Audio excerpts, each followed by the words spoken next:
Hello friends, good morning, सुप्रभात सभी को। देखिए, कल आपको हम बात कर रहे थे द्विआधारी संक्रिया। द्विआधारी संक्रिया एक संक्रिया स्टार एक समुच्चय एस, आपको कोई समुच्चय एस, एक संक्रिया स्टार एस पर द्विआधारी संक्रिया कहलाती है यदि आप प्रत्येक दो एलिमेंट लीजिए इस सेट से, और जब आप इन दोनों एलिमेंटों पर, इन दोनों अवयवों पर स्टार संक्रिया लगाते हो, अर्थात ए स्टार बी। स्टार संक्रिया लगाने के बाद आपको जो अवयव मिलेगा दोबारा से इसी सेट के अंदर जा रहा है, तो आप इस संक्रिया को समुच्चय एस पर क्या बोलते हो? द्विआधारी संक्रिया। उसके बाद बात कर रहे थे हम द्विआधारी संक्रिया के प्रकार। तो उसमें आपने देखा था क्रमविन्मय द्विआधारी संक्रिया।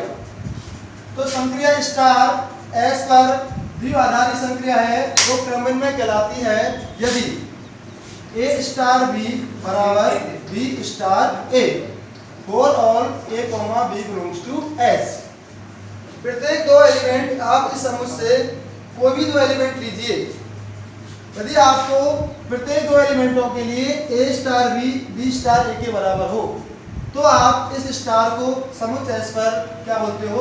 क्रमविन्मय द्विआधारी संक्रिया। उसके बाद आपने पढ़ा था साचार्य द्विआधारी संक्रिया।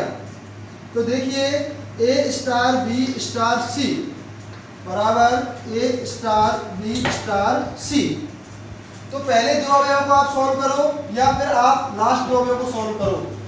यदि इन दोनों सारों का यदि मान बराबर है, for all A comma B comma C belongs to set से, आप प्रत्येक तीन एलिमेंट, कोई भी तीन एलिमेंट ले सकते हो समुच्चय से। यदि आपको ए स्टार बी स्टार सी बराबर है ए स्टार बी स्टार सी के, तब आप इस स्टार को समुच्चय एस पर क्या बोलते हो? साचार्य नियम का पालन करती है। उसके बाद देखा था आपने तत्समक अवयव। क्या देखा था? तत्समक अवयव।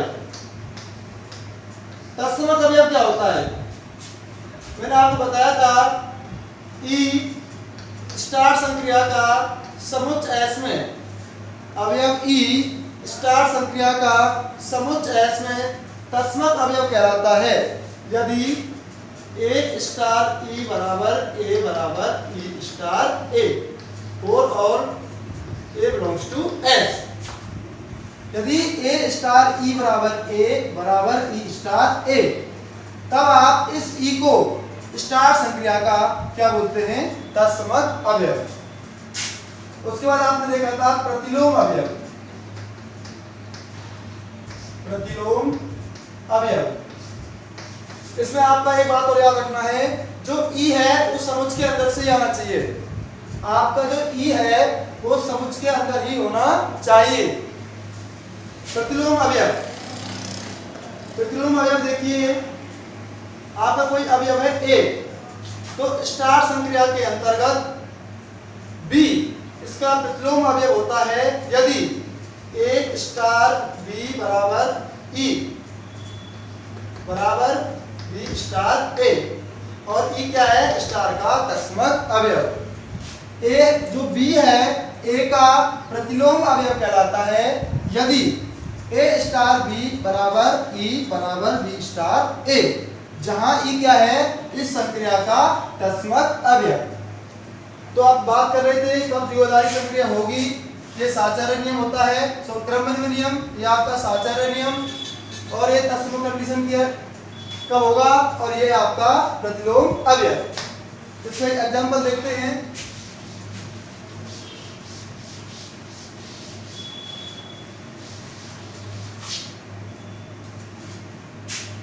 आपको कोई समुच्चय दिया हुआ है आर, और स्टार जो संक्रिया है इस पर ए स्टार बी बराबर है आपकी ए बी बटे 2। आपको ये बताना है जो स्टार संक्रिया है समुच्चय आर अर्थात वास्तविक संख्याओं के समुच्चय पर, ये इसका द्विआधारी संक्रिया है कि नहीं, साचार्य के बारे में, क्रमविन्मयता के बारे में, इसका तत्समक अवयव क्या होगा, और इसमें प्रत्येक अवयव का प्रतिलोम क्या होगा। तो सबसे पहले हम चेक करेंगे जो ये स्टार संक्रिया है उस समुच्च R पर अर्थात वास्तविक संख्याओं पर ये संक्रिया है वो द्विआधारी है या नहीं। अब देखिए आपके जो A और B हैं वो किसमें से ले रहे हैं हम वास्तविक संख्याओं में से। देखिए A, B belongs to R के लिए देखिए यदि A और B दोनों R में से हैं तो AB भी किसमें बिलोंग करेगा, R के अंदर भी बिलोंग करता है। इसका मतलब ये हुआ जो दो वास्तविक संख्याओं का गुणा भी क्या होता है, एक वास्तविक संख्या होता है। यदि आप कोई भी दो अवयव वास्तविक संख्याओं में से ले रहे हो तो उनका गुणा भी वास्तविक संख्या होता है। और जब आप वास्तविक संख्या में दो का भाग देंगे तब भी क्या मिलेगी, वास्तविक संख्या। तो आप A, B जब R से लेते हो तो आपका जो क्या है AB बटे 2 भी R से आता है। इसका मतलब क्या हो गया, A star B belongs to R। तो आप प्रत्येक दो एलिमेंट लीजिए समुच्च R से, तो A स्टार B भी किसमें बिलोंग कर रहा है, R में। तो इसका मतलब क्या हुआ, जो स्टार है इस समुच्च R पर एक द्विआधारी संक्रिया है। अब बात करते हैं क्रम भिन्नता की। क्रम विनिमयता मैंने आपको पहले बताया है, एक संक्रिया स्टार क्रम में होती है यदि A स्टार B बराबर B स्टार A और A, B belongs to R। तो देखिए A स्टार B का मान क्या है, आपको दिया है A स्टार B बराबर AB बटे 2। आप इसको ऐसे भी लिख सकते हो BA बटे 2, क्योंकि जो आपका AB है वो बराबर होता है BA के। आप A का गुणा B से करो या फिर B का गुणा A से करो, दोनों चीज एक ही है। और ये किसका मान हो गया बताइए, B स्टार A का। तो आपका जो A स्टार B है किसके बराबर है, B स्टार A के। तो आप कह सकते हो जो स्टार संक्रिया है इस R पर क्या है, क्रम विनिमय। अब बात करते हैं साचर्यता की।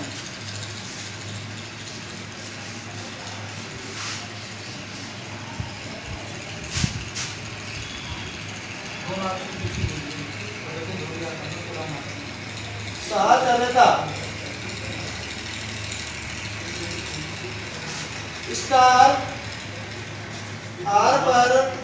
स्टार R पर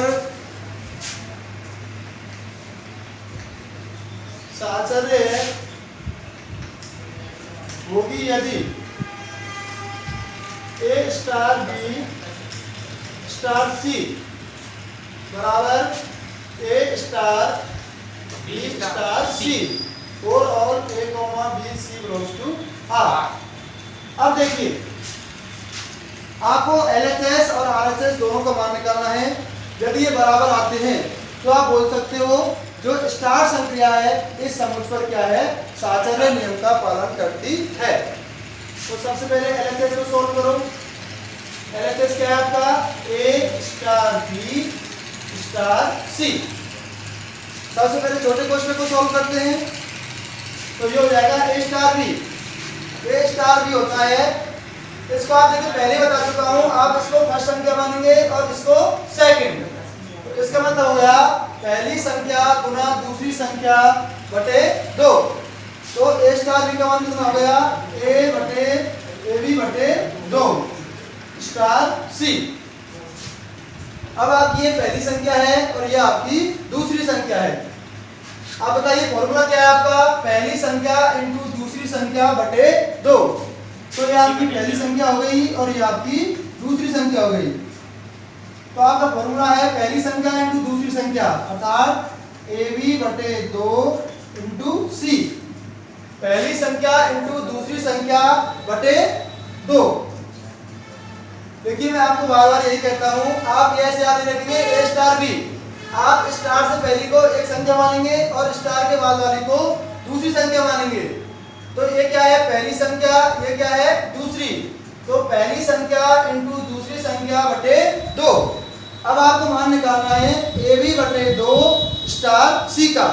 तो कैसे निकालेंगे, पहली संख्या इंटू दूसरी संख्या बटे 2। तो ये हो गया आपका AB C बटे 4। इसी प्रकार आप RHS को सॉल्व करो। RHS है आपका A star B star C A star B star सी।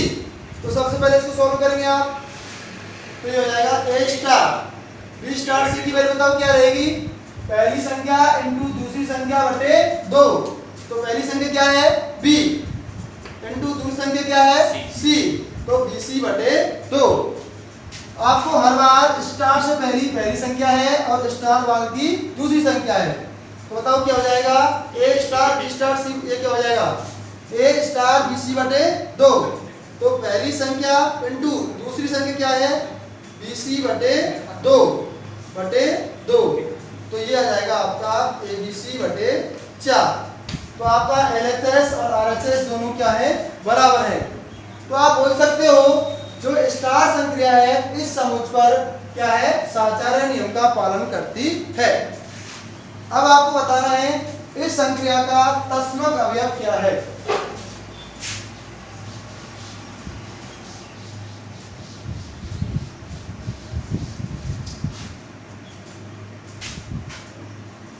तत्समक अवयव, तत्समक अवयव ई स्टार का समुच्चय S में समुच्चय R में तत्समक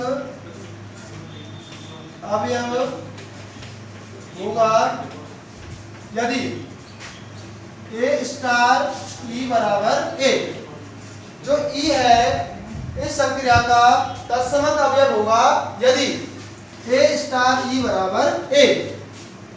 तो ए स्टार ई का मान कितना आएगा, यहाँ से पहली संख्या इंटू दूसरी संख्या बटे 2, अर्थात ए ई बटे 2 बराबर ए। तो ए से ए कैंसिल हो जाएगा, तो ई कितना आ गया आपका 2।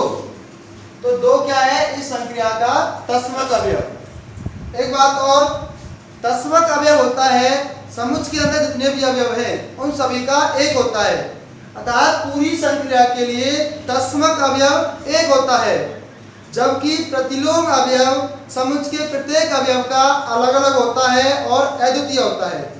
दोबारा सुनेंगे, जो तत्समक अवयव है प्रत्येक पूरी संक्रिया के लिए एक होता है, जबकि प्रतिलोम अवयव समुच्चय के प्रत्येक अवयव का अलग अलग एवं अद्वितीय होता है।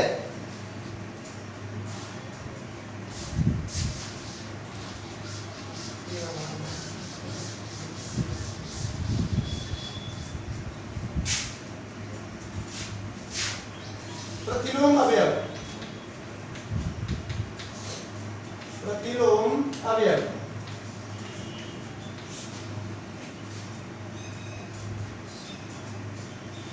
माना ए समुच्चय R का कोई अवयव है, तब B इसका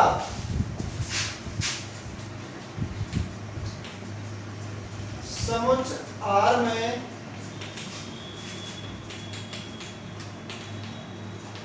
स्टार संक्रिया के अंतर्गत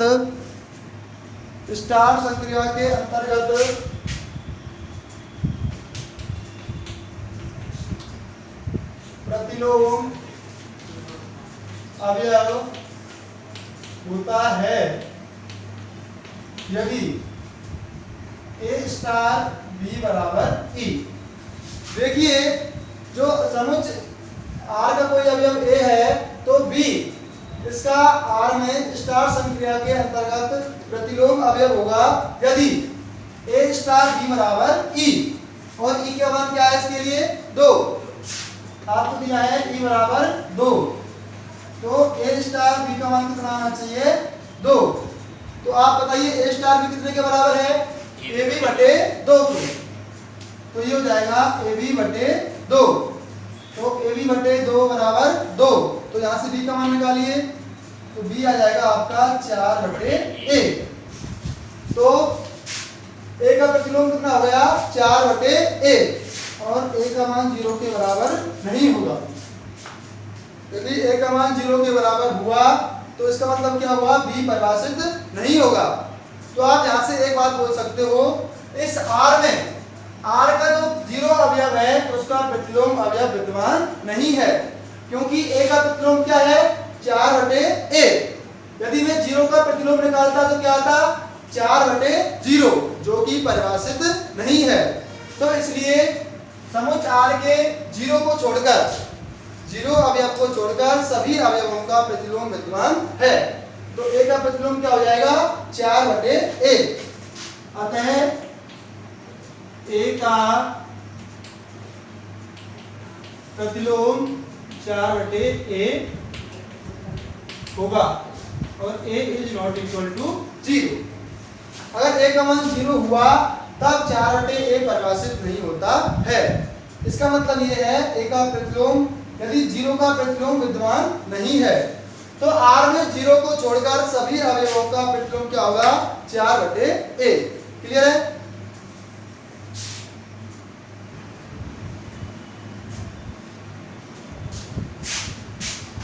अब देखिए अगला टॉपिक है मॉडुलो पद्धति में योग तथा गुणन संक्रिया।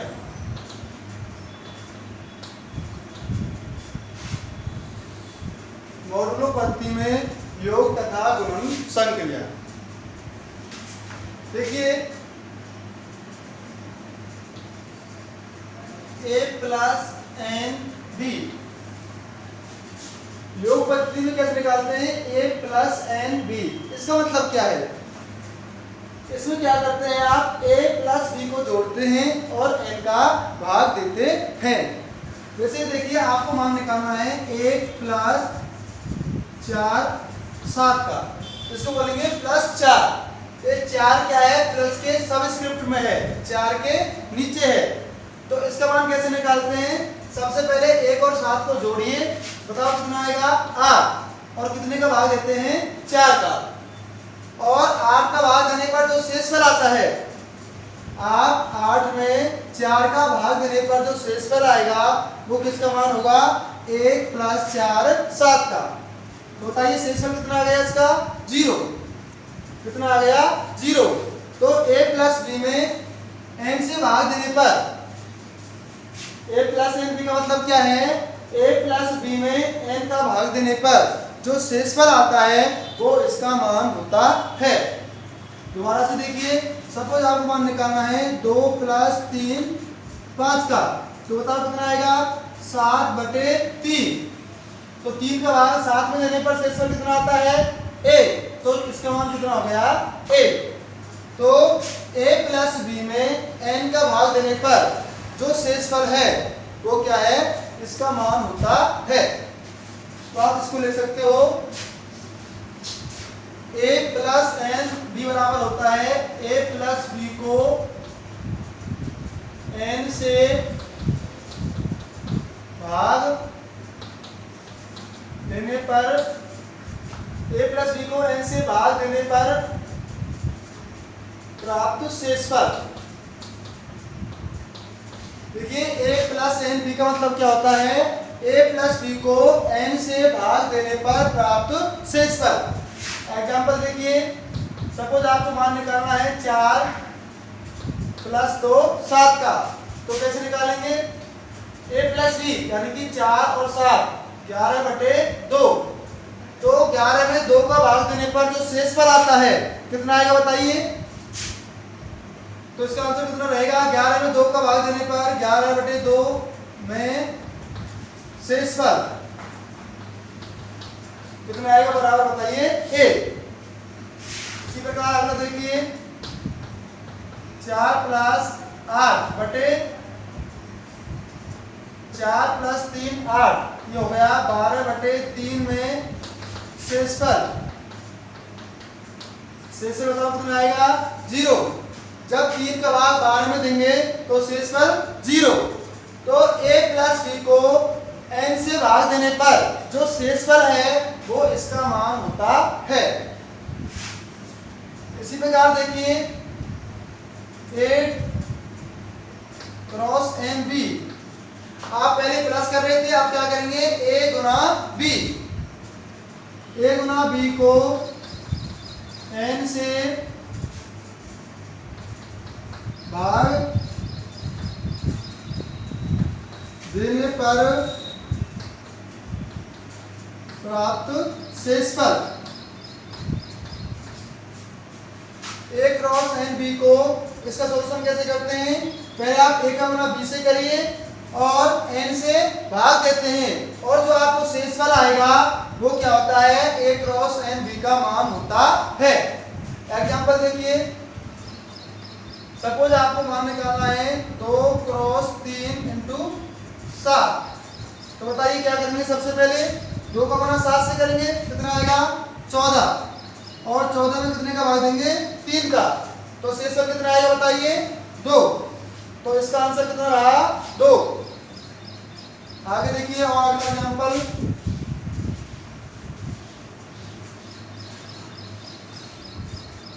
सपोज आपको दिया है 5 क्रॉस 3 इंटू 7, आपको इसका मान निकालना है। तो सबसे पहले आप देखिए, यदि आपके पास यहाँ प्लस है तो प्लस के लगा करिए, और गुना है तो गुना करिए। तो 5 का गुना 7 से करेंगे, और आपसे 3 का भाग देने पर जो शेषफल आएगा वो इसका मान होगा।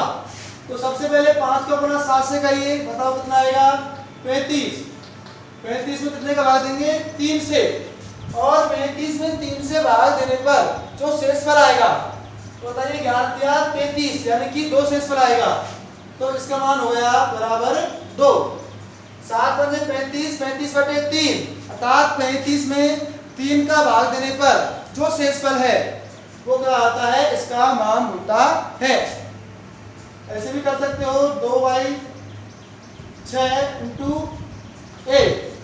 अब देखिए इसका मान निकालना है 2 गुना 1/6, तो कितना हो गया 2/6, तो शेषफल कितना रहेगा बताइए, 2 में 6 का भाग जाता ही नहीं है, तब तो इसका मान कितना ही रह जाएगा 2 रहेगा।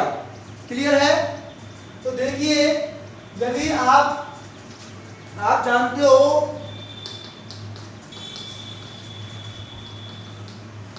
यदि भाजक है वो भाज्य से बड़ा है तो शेषफल किसी को माना जाता है, हमेशा भाज्य को ही माना जाता है। जब आप भाजक का भाग भाज्य में दे रहे हो और भाजक बड़ा हो, ये 6 बड़ा है, तो इसका जो मान है हमेशा जिसमें भाग दे रहे हो वही होता है। ये सवाल अगर ऐसे भी होता 2 + 6, तो कितना हो गया 2 और 1 3/6, तो 3 में 6 का भाग जाता नहीं है, तो वही जो आप जिसमें भाग दे रहे हो वही उसका मान होता है। क्लियर है।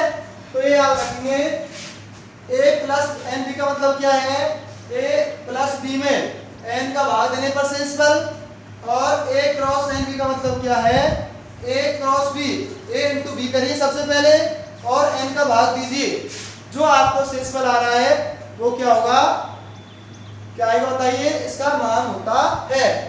इसमें कभी कभी क्या होता है, जो a + b है, a + b n से छोटा होता है, यदि a + b n से छोटा हुआ तो इसका मान a + b होता है, और यदि a × b n से छोटा हुआ तब इसका मान a × b होता है। तो याद रखेंगे, यदि भाजक बड़ा है तो भाज्य ही उसका शेषफल माना जाएगा। क्लियर है। अब इसमें आपको लास्ट है,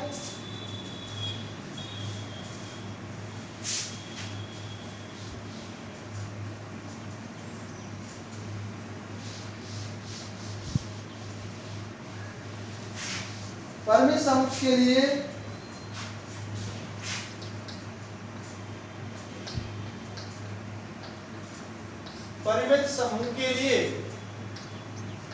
परिमित समूह के लिए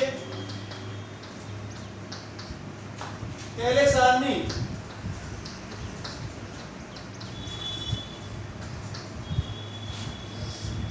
आप इसको संक्रिय सारणी बोल सकते हो।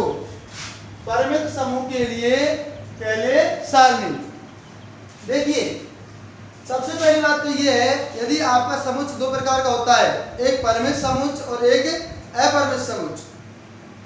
तो कैले नामक वैज्ञानिक ने क्या किया था, उसने कहा था यदि समुच्च क्या है, परिमित है, यदि आपका जो समूह है वो कैसा है, परिमित है, तो आप इसकी सारणी से डायरेक्ट बता सकते हो कि ये साचर्य नियम का पालन कर रही है कि नहीं कर रही है, क्रमविनिमय नियम का पालन करती है कि नहीं है, इसका तत्समक अवयव क्या है और इसका प्रतिलोम अवयव क्या है। एग्जाम्पल देखिए, सपोज आपको दिया है एस दे रखा है 1 ओमेगा और ओमेगा स्क्वायर, 1 ओमेगा और ओमेगा स्क्वायर, ये क्या बताइए, ओमेगा ओमेगा स्क्वायर सब इकाई के घनमूल हैं। तो देखिए आपको ये बताना है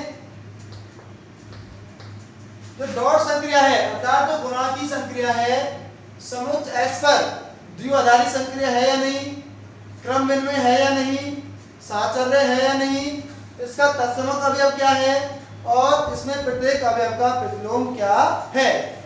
तो बताओ कैले सारणी कैसे बनाते हैं। सबसे पहले आप संक्रिया को लिखते हो इधर ऐसे, आपकी संक्रिया डॉट किए तो डॉट लगाएंगे यानी कि गुणा की, एक ऐसे डंडा खींचते हैं और एक ऐसे, समुच्च के अवयवों को आगे ऐसे लिखते हैं और इधर ऐसे लिखते हैं। देखिए 1 ओमेगा और ओमेगा स्क्वायर। देखिए ये कैले सारणी बनाई जाती है तब बनाई जाती है जब समुच्च के अंदर परिमित अवयव हों। देखिए कितने अवयव है इसमें, 1 2 और 3, तो इनको ऐसे भी लिखो ओमेगा ओमेगा और ओमेगा स्क्वायर। देखिए सबसे पहले 1 का गुणा 1 से करिए क्या आएगा, 1 का गुणा ओमेगा से करिए क्या आएगा, ओमेगा, 1 का गुणा ओमेगा स्क्वायर से करिए क्या आएगा बताइए, ओमेगा स्क्वायर, ओमेगा गुणा 1 से करिए omega, omega into omega, omega square, omega into omega क्या हो जाएगा बताइए, ओमेगा क्यूब। आप ओमेगा का गुणा ओमेगा स्क्वायर से करेंगे तो क्या आएगा, ओमेगा क्यूब।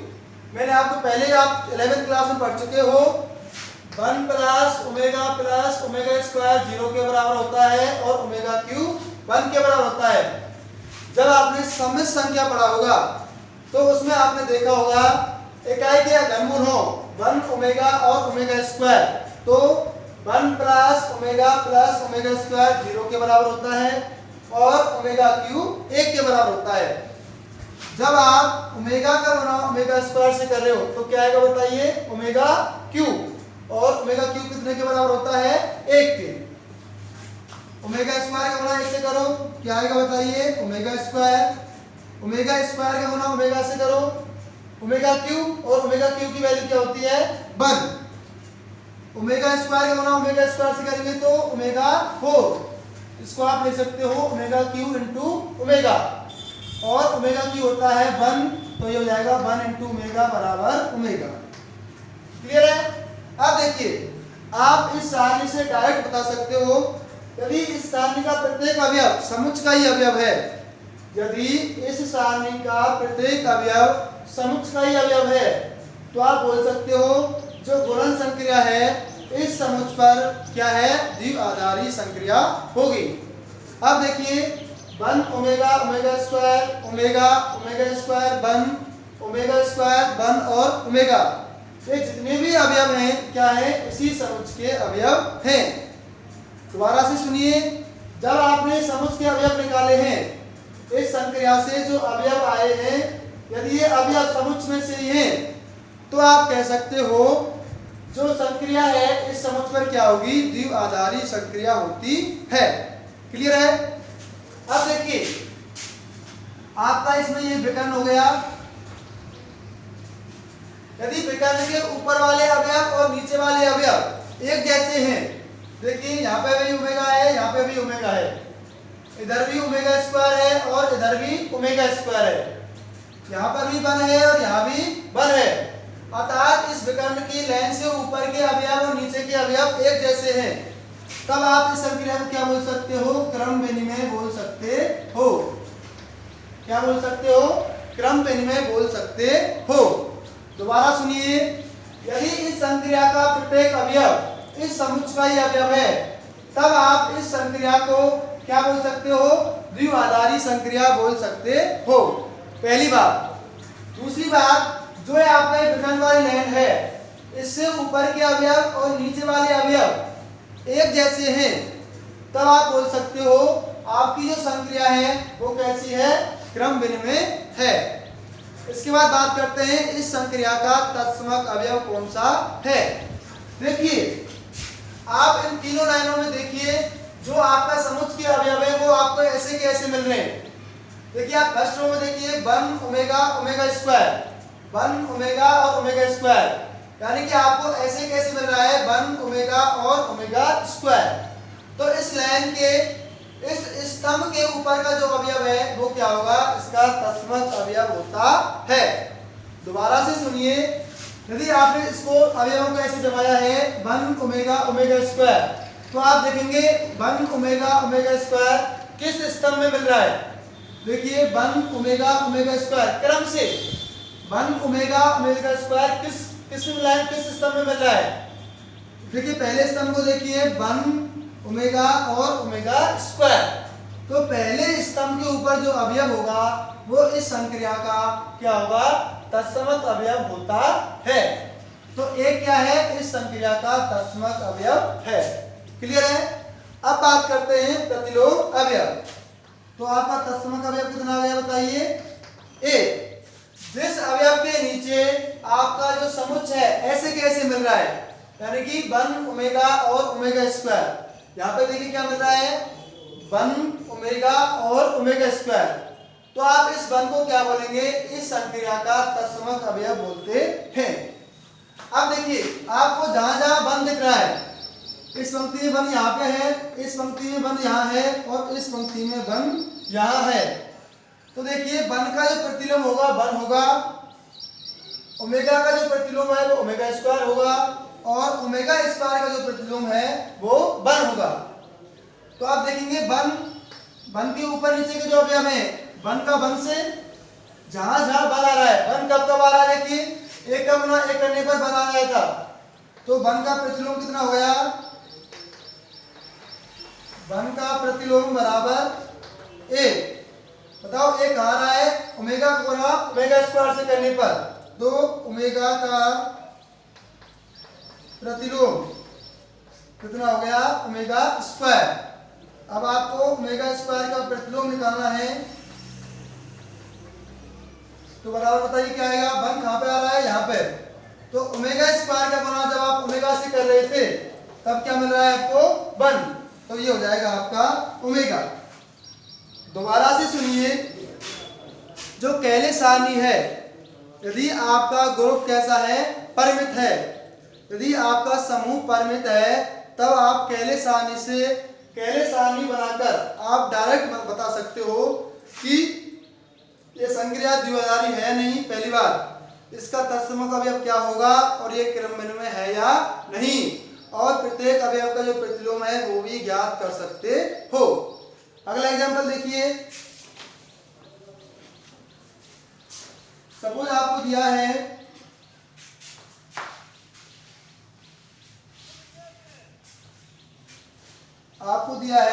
s बराबर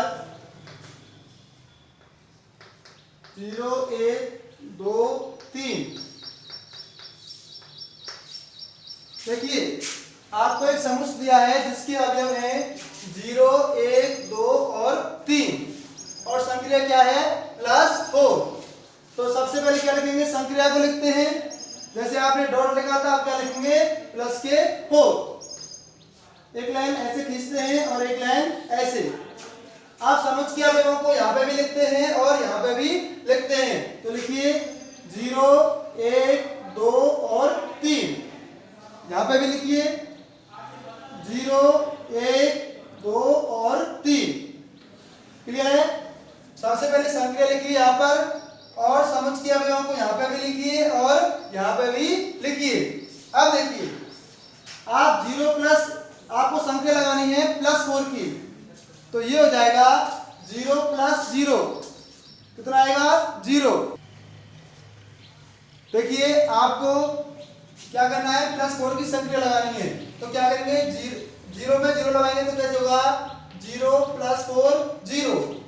तो आप क्या करेंगे, पहले 0 में 0 को जोड़िए, फिर 4 का भाग दीजिए। तो 0 + 0 0 ही होता है। मैंने आपको बताया था यदि a + b इस n से छोटा हो तो इस संक्रिया का जो मान क्या होता है, a + b ही होता है। तो 0 + 0 का मान 0, 0 + 1 1 ही होगा। जब तक ये 4 से ज्यादा नहीं होगा जब तक इसका मान प्लस में ही चलेगा। 0 + 2 2, 0 + 3 3, 1 + 0 1, 1 + 1 2, 1 + 2 कितना आएगा 3 और 1 + 3 कितना हो जाएगा 4। अब देखिए 4 के बराबर हो गया तो 4 में 4 का भाग देंगे तो शेषफल 0, 2 + 0 2, 2 + 1 3, 2 + 2 4 और 4 में 4 का भाग देंगे तो 0, 2 + 3 5 और 5 में 4 का भाग देंगे तो शेषफल 1। देखिए +4 4 का उपयोग जब करेंगे जब प्लस लगाने पर आपकी संख्या 4 या 4 से बड़ी है। तो 3 + 0 का मान क्या है 3, 3 + 1 का मान 4 और 4 का भाग 4 में देंगे तो शेषफल 0। 3 में 2 जोड़िए 5 और 5 में 4 का भाग देंगे तो शेषफल 1। 3 और 3 6 और 6 में 4 का भाग देंगे तो शेषफल 2।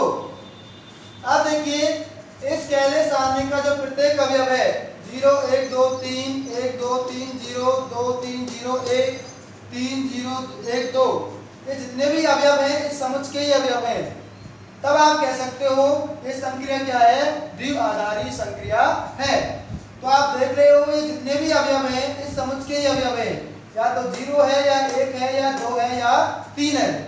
क्लियर है। अब आपको ये चेक करनी है कि ये क्रम विनिमय है या नहीं।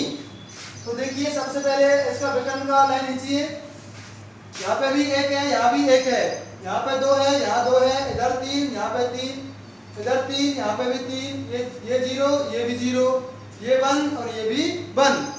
तो विकर्ण के ऊपर और नीचे के जो संगत अवयव हैं वो कैसे हैं, समान है। विकर्ण के ऊपर नीचे के जो संगत अवयव हैं वो क्या है, समान है। तो आप बोल सकते हो, बताओ क्या बोल सकते हो, ये जो संक्रिया है वो कैसी है, क्रम विनिमय। अब आपको इस संक्रिया का तत्समक अवयव देखना है। तो आपको देखना है कि किस स्तंभ में आपको डायरेक्ट मिला है 0 1 2 3। तो आप पहले स्तंभ को देखिए 0 1 2 और 3। तो बताइए इसका तत्समक अवयव कितना हो गया 0। अब आपको चाहिए प्रत्येक अवयव का प्रतिलोम। तो आपको यहाँ पर जितनी भी 0 दिख रही है उनको अंडरलाइन कर दीजिए। आपकी इस लाइन में ये 0 हो गई, यहाँ पे ये 0, यहाँ पे ये 0 और यहाँ पे ये 0। तो देखिए 0 का प्रतिलोम क्या हो गया, 0 का प्रतिलोम बराबर 0। 1 का प्रतिलोम कितना हो जाएगा बताइए, 1 का प्रतिलोम 3, 1 का प्रतिलोम बराबर 3 और 2 का प्रतिलोम, 2 का प्रतिलोम कितना होगा बताइए 2 और 3 का प्रतिलोम, 3 का प्रतिलोम 1। तो देखिए संक्रिया का तत्समक अवयव तो एक ही होता है।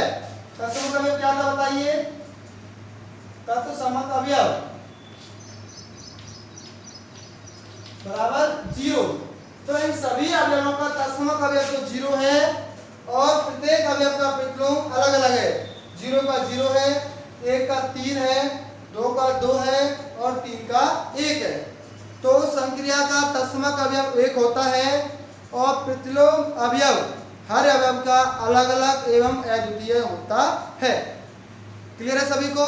तो इस प्रकार से आप परिमित ग्रुप के लिए क्या बना सकते हो, कैले सारणी बना सकते हैं। धन्यवाद सभी को।